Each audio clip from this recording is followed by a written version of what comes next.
लोग अपने सीखने की प्रक्रिया की शुरुआत करते हैं। अभी रिसेंटली बैंक निफ्टी, ये 12-9 का टाइम हो रहा है, बैंक निफ्टी जो ट्रेड कर रहा है 52,300 के पास हम ट्रेड कर रहे हैं, ठीक है। और आज के सेशन में जो हम लोग डिस्कस करेंगे, पहले उस टॉपिक पे बात कर लेते हैं। देखिए, मैक्सिमम ट्रेडर अभी ऑप्शन बाइंग की तरफ ज़्यादा प्रेफरेंस दे रहा है, ठीक है। और कल के सेशन में मैंने आपको एक बात बोली कि ऑप्शन बाइंग के लिए एक नो ट्रेडिंग जोन होता है। जैसे कल के सेशन में मैंने आपको बताया कि 52,800 से लेकर ये 52,800 का ये जो हाई है ना, और 52,600, इस रेंज के बाद, इस रेंज के अंदर तो प्लानिंग होने लगेगी लॉन्ग की। इसके पहले लॉन्ग की प्लानिंग नहीं होगी। तो 52,800 एक मोटा मोटी रेंज पकड़ ली, और नीचे मैंने आपको बताया 51,800। इस रेंज के अंदर आपको ऑप्शन बाइंग नहीं करना है। तो ये 1,000 पॉइंट की रेंज है। आप देख रहे हैं 1,000 पॉइंट का इंडेक्स का रेंज है। अब मैं जब बोल रहा हूँ कि 1,000 पॉइंट के अंदर ऑप्शन बाइंग नहीं करना है, ये एक नो ट्रेडिंग जोन है बायर्स के लिए, तो कई लोग इस पर सवाल उठाते हैं कि 1,000 पॉइंट की रेंज ऑप्शन बायर के लिए नो ट्रेडिंग रेंज कैसे हो सकती है, ये कैसे पॉसिबिलिटी है। अगर 1,000 पॉइंट की रेंज को बायर ट्रेड नहीं करेगा तो फिर वो अर्निंग कैसे करेगा। अरे सर, अर्निंग के लिए आपको लिमिटेड ट्रेड्स की ज़रूरत होती है, ठीक है। आप जितना ट्रेड करें वो सही करें, ये ज़्यादा ज़रूरी है। और जो भी आप ट्रेड करें पूरे कॉन्फिडेंस के साथ करें, वो ज़्यादा ज़रूरी है, ना कि एसएल हंटिंग के एरिया को ट्रेड करें। अब एक बात बताइए, बहुत ध्यान से सुनिएगा, मैं सिर्फ एक पॉइंट से आपको क्लियर करता हूँ। ये 100 रुपये का भाव है, ये 95 रुपये का भाव है, ठीक है। 100 रुपये से लेकर 95 रुपये के बीच में जो बायर्स हैं वो अपने पास 1,000 करोड़ रुपया खरीदारी के लिए रखे हुए हैं, ठीक है। और 100 रुपये से लेकर 95 रुपये की रेंज में जो सेलर्स हैं वो अपने पास 900 करोड़ रुपया बिकवाली के लिए रखे हुए हैं, ठीक है। तो बायर्स खरीदने के लिए रखे हैं 1,000 CR, और सेलर्स बेचने के लिए रखे हैं 900 CR। अब इस रेंज में आपके पास पैसा है 3 लाख रुपया, ठीक है। अब एक बात सोचिए, 1,000 करोड़ में से 50 करोड़ के भी ऑर्डर्स यहाँ पर अगर एग्जीक्यूट होंगे तो पैनिक देखने को मिलेगा। कैंडल बड़ा बनेगा कि नहीं बनेगा। अगली ही कैंडल में अगर एक 50 करोड़ की बाइंग अगर आ गई, सेलिंग आ गई, तो अगर दोबारा एक कैंडल आपको उसी के रिवर्सल में देखने को मिलेगा कि नहीं मिलेगा। तो 300-400 पॉइंट मार्केट गिरेगा और सडन रिकवरी हो जाएगी। अब आप इंट्राडे ट्रेडर हैं तो आपका क्या विजन है कि आप 70-80 पॉइंट का ऐसा रखिए, 150 पॉइंट का टारगेट रखिए। लेकिन यहां पर क्या होगा इस रेंज में कि जब बायर सेलर खुद में फाइट कर रहे हैं तो एक दूसरे की तरफ वो प्राइस को मूव कराने की कोशिश करेंगे। वन साइडेड डायरेक्शन में मोमेंटम की कोशिश नहीं होगी, एक दूसरे से फाइट की कोशिश होगी, है ना। अब सोचिए, हाथियों की लड़ाई के बीच में आप अपना थोड़ा पैसा लेकर घुस जाइएगा, क्या होगा। आप चीटिंग सरपिस जाइएगा उस बीच में और कुछ नहीं होगा। तो वही मैं आपको समझाने की कोशिश कर रहा हूं। अब देखिए, मैं आपको दिखाऊं, यही रिसेंटली एग्जांपल, वही रेंज है, कुछ चेंज नहीं हो रहा है। इंट्राडे में सडन आपने देखा 933 से आपने लो लगा दिए। ये देखिए 440 का प्राइस था और आपने लो लगा दिए 176 के, ठीक है, 170 के आसपास के, एक रैली थी। इसका मतलब है अब आपको वीक हो जाना चाहिए। वीक होने की जगह आपने क्या किया, एक सडन रैली स्पाइक लगाए। आप देखिए एक कैंडल का साइज देखिए, 200 से लेकर 354, सिर्फ 5 से, ये 4 से 5 मिनट की बात है, 150 पॉइंट का ये स्पाइक है। यहां पर ये स्पाइक देखिए 10:40 से, और ये टाइम खत्म हुआ 10:41। 2 मिनट की 2 कैंडल्स के मोमेंटम को आप देखिए, 288 से 518, 288 से 518, ठीक है। 200 पॉइंट्स के अबव मोमेंटम है ये, ठीक है। अभी रिसेंटली आप देखिए 2 मिनट के टाइम फ्रेम की बात कर रहा हूं मैं। ये देखिए 11:55 से लेकर ये 12:57 का ये कैंडल 12:59 पे एंड किया होगा, ठीक है। अब इस 4 मिनट के टाइम में 52,436 से प्राइस 52,150 के लो लगा रहा है। उसके 2-4 मिनट के अंदर दोबारा से प्राइस 52,440 के हाई लगा रहा है। आप इस रेंज में इस तरीके की वॉलेटिलिटी को कौन सा बायर हैंडल कर पाएगा, वो मुझे बताइए। इंट्राडे में आपको वॉलेटिलिटी दिखेगी जरूर, लेकिन वो प्रॉफिटेबल नहीं है। किसी के हाथ लग जाए एक ट्रेड, वो पैसा बनाकर चला जाए, वो अलग बात है, वो गैम्बलिंग के तरफ आएगा। आपको ट्रेड एग्जीक्यूशन का मौका कब मिलता है, जब एक प्रॉपर ब्रेकआउट या ब्रेकडाउन होगा।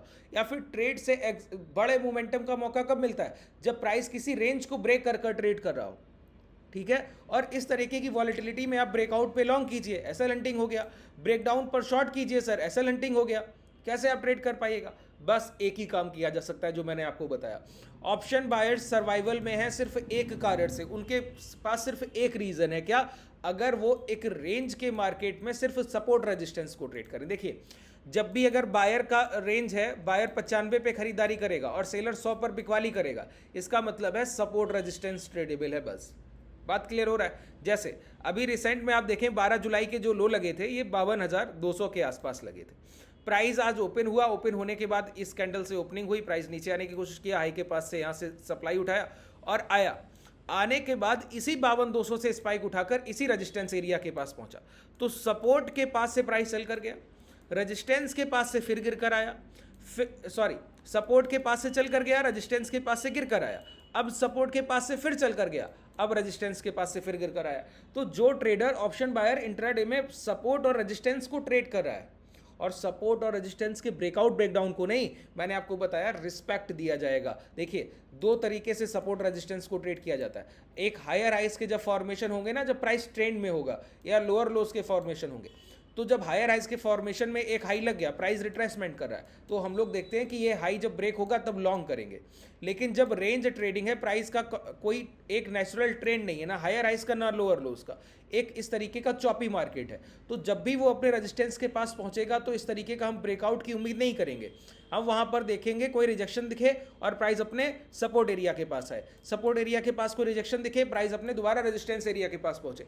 ये बहुत सिंपल तरीका है अपने ऑप्शन बाइंग इंट्राडे में करने का, इससे बेहतर कोई तरीका नहीं है। ध्यान रखिए, आपको दो तरीके के बाजार में आइडेंटिफाई करना सीखना होगा, डिफरेंशिएट करना सीखना होगा, उसके बाद आपके ट्रेड एग्जीक्यूशन होंगे वो बेहतर होंगे। ठीक है, इस बात को समझिए, नहीं तो आप ट्रेंडिंग मार्केट, दो तरीके का ट्रेडर है ना सर, जो काल्म ट्रेडर है वो 100-150 पॉइंट के टारगेट अच्छे लेता है, जो एग्रेसिव ट्रेडर है वो 300-400 पॉइंट के टारगेट अच्छे लेता है। मैं क्या बोलता हूं, आपको दोनों के बीच में एक बैलेंस बना के चलना होगा। 100-150 पॉइंट के टारगेट वो ट्रेडर अच्छे लेता है जो रेंज को अच्छे से ट्रेड कर लेता है, 300-400 पॉइंट के टारगेट वो ट्रेडर अच्छे से लेता है जो ट्रेंड को ट्रेड करता है। ठीक है, अब ट्रेंड का ट्रेडर कभी भी चॉपी मार्केट में फंस गया तो उसका पैसा चला गया, अगर रेंज का ट्रेडर कभी मोमेंटम मार्केट में फंस गया तो उसका पैसा चला गया। तो जो ट्रेंड का ट्रेडर होता है ना, वो चॉपी मार्केट से दूर रहता है, उसके लिए ये है नो ट्रेडिंग जोन। मैं एक एक पॉइंट को क्लियर कर रहा हूं सर। ठीक है, एक बार कोशिश कीजिएगा कि कल शाम का सेशन जो 10:30 का हम लोग एनालिसिस करते हैं उसको जरूर देखिएगा, वहां पर बहुत कुछ सीखने के लिए। ठीक है, और उस सेशन को अगर आप देखना चाहें तो डिस्क्रिप्शन में टेलीग्राम का लिंक है, उसको ज्वाइन करके भी देख सकते हैं या फिर चैनल को ओपन करके डायरेक्टली भी देख सकते हैं। जो ट्रेडर ट्रेडर है उसके लिए ये नो ट्रेडिंग जोन है, और जो ट्रेडर सिर्फ रेंज को ट्रेड करता है उसके लिए ये ट्रेडिंग जोन है, वो सिर्फ सपोर्ट रेजिस्टेंस को ट्रेड करेगा, इसके अलावा कुछ नहीं। ठीक है, और जो रेंज ट्रेडर है वो ब्रेकआउट और ब्रेकडाउन के बाद शांति से बैठता है। तो पता होना चाहिए आप ट्रेडर किस तरीके के हैं। ठीक है, और मैं बोलता हूं अगर आपका स्किल शार्प है तो आपको दोनों के बीच में एक बैलेंस बनाकर रखना होगा। ठीक है, आपको पता होना चाहिए कि अब मैं रेंज ट्रेड कर रहा हूं, मुझे टारगेट कम रखना है, सपोर्ट और रेजिस्टेंस ट्रेड करना है, सिंपल। अगर आपको पता है कि ब्रेकआउट हो गया है, अब आपको बड़े टारगेट के लिए जाना है और सपोर्ट रेजिस्टेंस को नहीं ट्रेड करना है, ब्रेकआउट ब्रेकडाउन को ट्रेड करना है। दो पॉइंट सिर्फ समझ लीजिए, ऑप्शन बायर्स के लिए समझिए, आपके लिए पूरा एक मूल मंत्र की तरह है। ठीक है, कि आप आइडेंटिफाई कर पाएं कि किस तरीके का बाजार है, उसके अकॉर्डिंग अपनी ट्रेड्स को प्लान कीजिए। हम लोग तो प्राइस, जैसे कि अभी तो ये बाजार ओपन हो गया, लाइव मार्केट में दिख रहा है कि प्राइस रेंज में। ठीक है, जब ये कल ओपन नहीं हुआ था तब हम लोग पहले से ऐसे तैयारी करके बैठ रहे थे कि प्राइस में लॉन्ग करेंगे 52,600 के बाद, शॉर्ट करेंगे 51,800 के बाद, पहले से रेंज तैयार कर लिया। ठीक है, तो पहले से जब आपके ट्रेड प्लान बेहतर होंगे ना तो आपकी ट्रेड पोजीशंस अच्छी होंगी। फिर आप बोलेंगे इस रेंज में जब ऑप्शन बायर पैसा नहीं कमा रहा है तो कौन कमा रहा है? अरे सर, जब बायर लॉस करता है तो कमाता है सेलर। तो आज का दिन है सेलर डे, सेलर प्रॉफिट कर रहा है, जो रेंज का पोजीशन बनाकर बैठा है, हेजिंग करके बैठा है, वो प्रॉफिट कर रहा है। हेजिंग अगर आप लोग नहीं समझते हैं तो हमारे ट्रेडर बेसिकली हेज पोजीशन ही ट्रेड करते हैं, इसी वजह से हम लोग महीनों महीनों तक कोई घाटा नहीं लेते, कोई लॉस नहीं करते, अपनी पोजीशंस को होल्ड रखते हैं, 1-2 दिन में 3 दिन में प्रॉफिट बुकिंग करते हैं, अगला पोजीशन लेते हैं, इंट्राडे में कभी अपॉर्चुनिटी मिलता है तो उसको भी ट्रेड करते हैं। ठीक है, अगर आप देखना चाहते हैं तो डिस्क्रिप्शन में टेलीग्राम का लिंक है, उससे जुड़कर हमारे पिछले हफ्ते के, पिछले वीक के और उसके पिछले वीक के रिजल्ट्स आप देख सकते हैं, परिणाम के साथ देखिए, है ना। हम लोग हेजिंग को ही ट्रेड करते हैं। अब समझिए, आज के लिए हम लोग जो डिस्कस करने वाले हैं वो है कि अगर आपको ऑप्शन बाइंग, जैसे आज रेंज मार्केट है, ऐसे जब आपको ऑप्शन बाइंग की अपॉर्चुनिटी नहीं मिलेगी तब आप इंट्राडे या स्विंग के बिहाफ पर अपनी इक्विटी की ट्रेड्स कैसे प्लान करेंगे, इक्विटी की ट्रेड्स किस तरीके से प्लान करेंगे।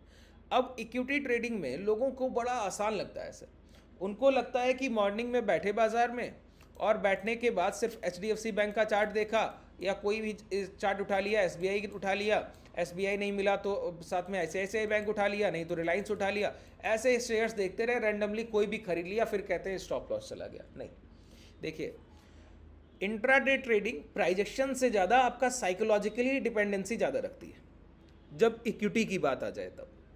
ठीक है, इक्विटी ट्रेडिंग में एक बात बड़ी क्लियर है, आप डिसाइड करेंगे आपको क्या ट्रेड करना है। जैसे कि इंडेक्स ट्रेडर के लिए पता है कि Nifty, bank Nifty, mid cap, mid cap, Sensex या फिर निफ्टी फाइनेंस, क्या ट्रेड करेंगे आप। वही 5 विकल्प हैं आपके पास, जितनी ऑप्शंस में आप इंडेक्स को ट्रेड कर सकते हैं वही 5 आपके पास इंडेक्स है ट्रेडेबल, है ना। लेकिन इक्विटी में तो ऐसा नहीं है, इक्विटी में आप डिसाइड कर सकते हैं कि ये प्राइस रेंज में है, नहीं ट्रेड करूंगा, अब ये प्राइस ट्रेंड में है तो ट्रेड करूंगा, ये तो आप तय कर सकते हैं ना, ये आपके हाथ में है। तो इसका एक रोड मैप होना चाहिए कि आप इक्विटी में एग्जीक्यूशन तक कैसे पहुंचेंगे। ठीक है, सब कुछ मैंने क्या कहा, प्राइस एक्शन सब कुछ नहीं है इक्विटी में। इक्विटी में पहला जो काम होता है वो होता है स्टॉक सिलेक्शन। स्टॉक सिलेक्शन जिस ट्रेडर ने इंट्राडे इक्विटी का समझ लिया, उससे बेहतर इस बाजार में कोई ट्रेडर नहीं होगा, याद रखिए।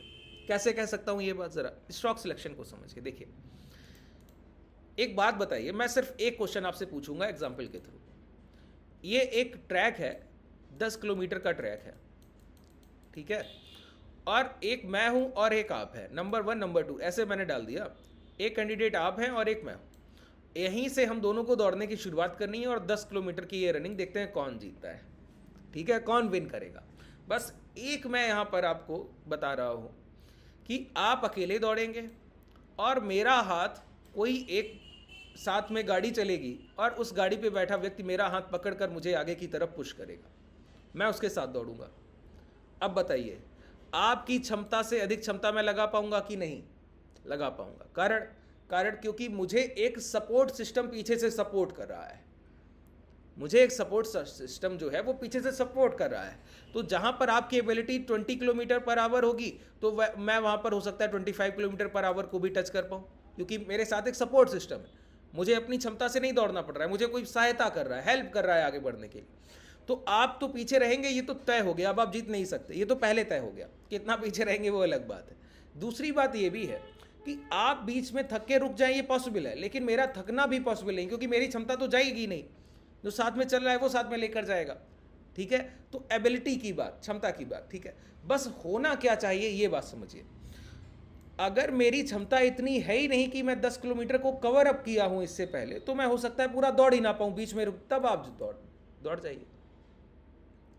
इसका मतलब है अगर आप एक अच्छे रनर हैं, बहुत ध्यान से सुनिएगा, पॉइंट को समझिएगा, एग्जाम्पल के एक एक पॉइंट से हमको कनेक्ट करना होगा प्राइजेक्शंस को, और जो मैं आपको रूल्स बताऊंगा उनको। अगर आप रनर अच्छे हैं, फिर आपको कोई एक सपोर्ट सिस्टम दे दिया जाए, तो आपको फिर हराने वाला बहुत मुश्किल होगा कि कोई आपको हरा पाए, क्योंकि दूसरे को सपोर्ट सिस्टम वो नहीं मिला होगा। बात क्लियर हुई। वही मैं प्राइस में बोलता हूँ। आप मुझसे पूछिए कि HDFC बैंक ट्रेड करना है, रिलायंस ट्रेड करना है, बजाज फाइनेंस ट्रेड करना है, या फिर IRB इंफ्रा ट्रेड करना है, या फिर एम्फेसिस ट्रेड करना है, या फिर विप्रो, या फिर आपको कुछ और ट्रेड करना है सर, है ना। मैं बोलूँगा ये सारी चीज़ें हम डिसाइड नहीं करेंगे कि हमको क्या ट्रेड करना है, ये डिसाइड करेगा बाजार कि वो हमसे क्या ट्रेड कराना चाहता है। कैसे? स्टॉक सिलेक्शन का पहला प्रोसेस है कि आप ऐसे शेयर्स को ट्रेड करेंगे जो खुद तो स्ट्रांग हो ही, लेकिन उनके सेक्टर्स उनसे पहले उनको हेल्प करने चाहिए, सपोर्ट सिस्टम होना चाहिए। मैंने क्या कहा, आप किसी भी इंडिविजुअल स्टॉक को सिलेक्ट करने से पहले उसके इंडेक्स को जाकर वॉच आउट करेंगे कि इंडेक्स कौन सा स्ट्रांग है। अब इसको देखने का मैं आपको तरीका बताता हूं। देखिए, सबसे पहले मैं आपको बताऊं, ये पूरा जो ट्रेड प्लान मैं आपको बता रहा हूं, ये 2 पार्ट का सेशन होगा। एक पार्ट हम लोग आज कवर करेंगे, एक पार्ट कल के सेशन में, यही दोपहर के समय 2 बजे के पास जो मैं अपलोड करता हूं इसमें कवर करेंगे। ठीक है, अभी ये मैं धन का डीमेट यूज़ कर रहा हूँ, इसका लिंक आपको डिस्क्रिप्शन में मिल जाएगा, इसको ओपन कर लीजिएगा।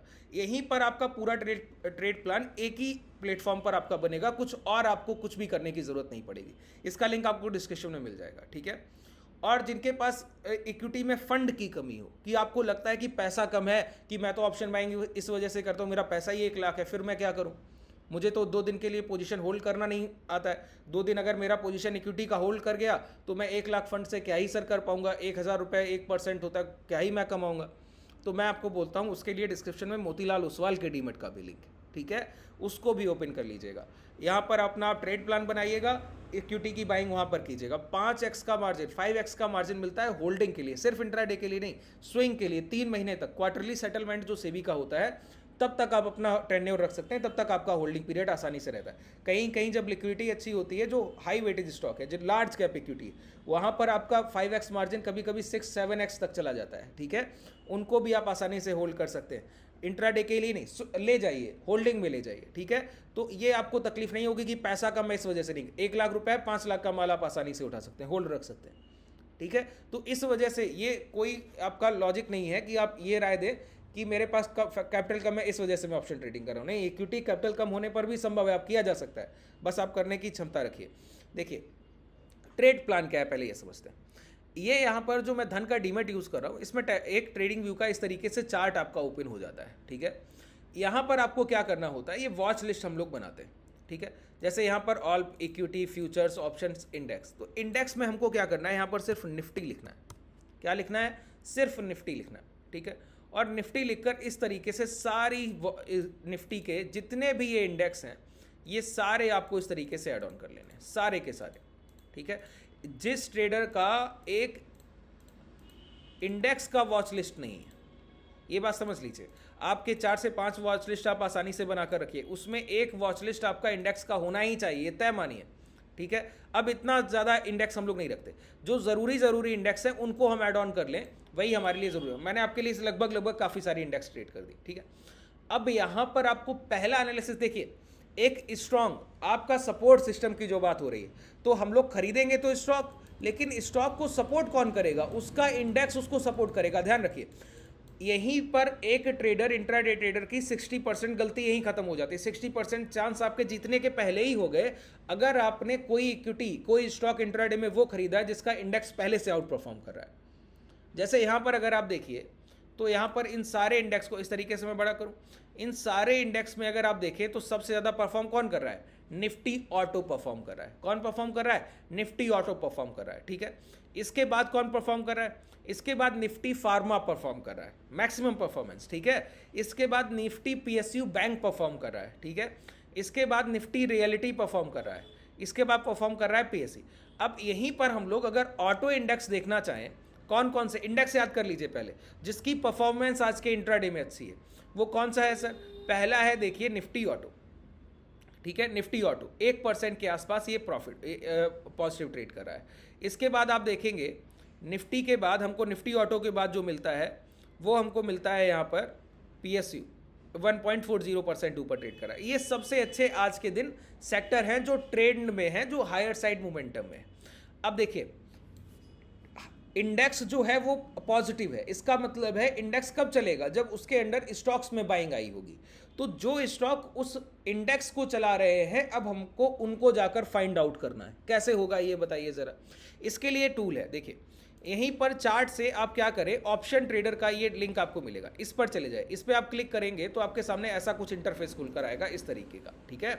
ये आपके सामने इंटरफेस खुलकर आ गया। अब यहाँ पर हमको क्या करना है, ये देखिए मार्केट पर क्लिक किया, यहाँ पर option stocks future commodity currency सारे विकल्प आपके सामने होते हैं, ठीक है। तो हमको स्टॉक्स पर क्लिक करना है, ठीक है। फिर यहाँ पर निफ्टी 50, ये कौन सी इंडेक्स के आपको परफॉर्मेंस चाहिए जो अच्छा परफॉर्म कर रहे हैं। तो अभी हम लोगों ने देखा कि निफ्टी ऑटो चाहिए, क्या चाहिए, निफ्टी ऑटो चाहिए। अब निफ्टी ऑटो में अगर आप गौर करें तो पहले नंबर पर है अपोलो टायर जो 4% ऊपर ट्रेड कर रहा है। फिर बजाज ऑटो है, बजाज ऑटो 3% ऊपर ट्रेड कर रहा है।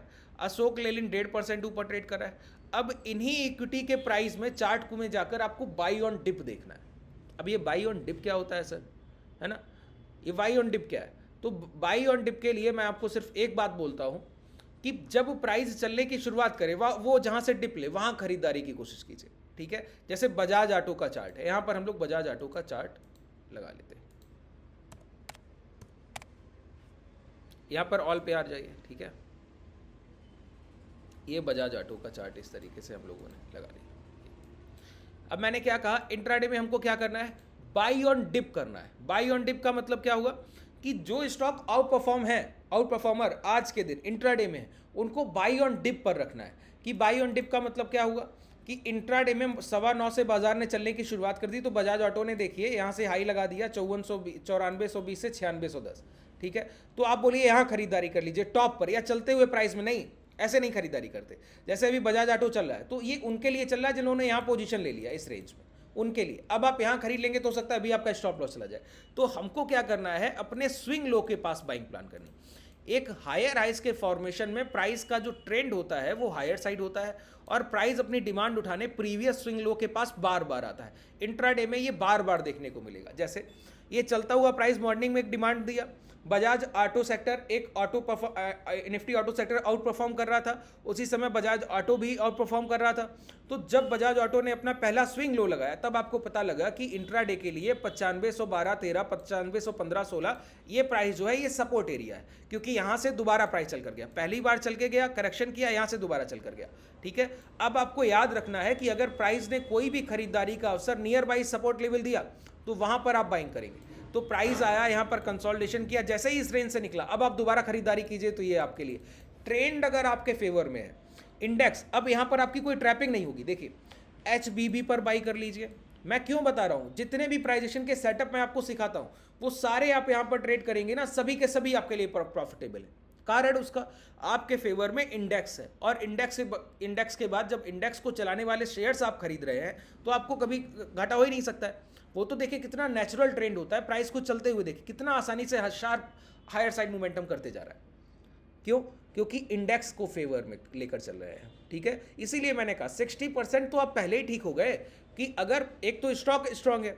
मैंने जब आपको एग्जाम्पल दिया था तो मैंने आपको क्या बोला था, बस शर्तें आपको 10 किलोमीटर दौड़ने की क्षमता होनी चाहिए और कोई भी सपोर्ट सिस्टम आपको मिल गया तो आप बहुत तेजी से निकलेंगे। तो बजाज फाइनेंस मॉर्निंग में खुलते ही स्ट्रांग हुआ, बजाज ऑटो का शेयर खुलते ही स्ट्रांग हुआ, और उसके बाद आपको सपोर्ट सिस्टम मिल रहा है निफ्टी ऑटो की इंडेक्स से। तो आप सोचिए कितना शार्प मोमेंटम देंगे, क्रीमी लेयर की तरह प्राइस चलता है सर। बहुत सिंपल प्राइजेक्शन की बात कर रहा हूं मैं। ठीक है, बहुत सिंपल है ये, बहुत आसान। ठीक है, अब इसी तरीके से जैसे एक इंडेक्स हम लोगों ने और देखा था, एक इंडेक्स देखा था निफ्टी PSU। ठीक है, ऐसे बढ़ते जाइए, आपको जो इंडेक्स है PSU बैंक ये आ गया।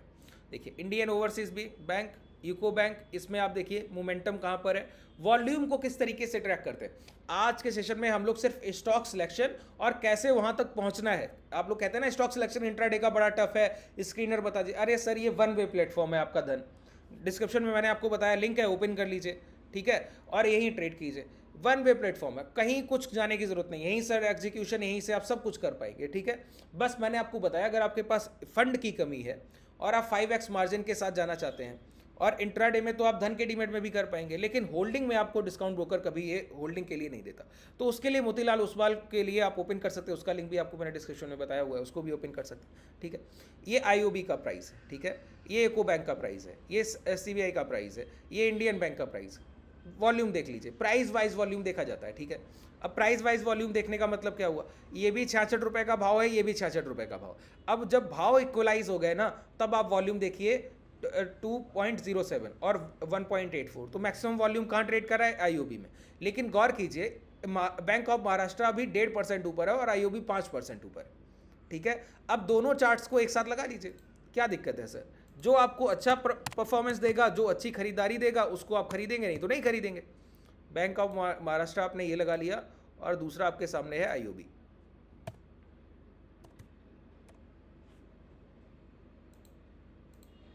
ठीक है, ये प्राइस देखिए, सिंपल प्राइजेक्शन पे काम किया जाता है सर। आप लोग जितना आसानी से देखिए, इंट्राडे में करेक्शन जैसे ही ये हाई ब्रेक हुआ मोमेंटम, इसी प्राइस का एक बार रिटेस्ट, प्राइस ने दोबारा मोमेंटम, कंसोलिडेशन, हाई ब्रेक हुआ, दोबारा मोमेंटम। एक बार आप किसी पर भी एंट्री कीजिए, कंसोलिडेशन पर एंट्री करें, मोमेंटम है, रिटेस्ट पर एंट्री करें, मोमेंटम है, फिर कंसोलिडेशन के बाद HBB पर, हाई ब्रेक बाई पर एंट्री करें, मोमेंटम।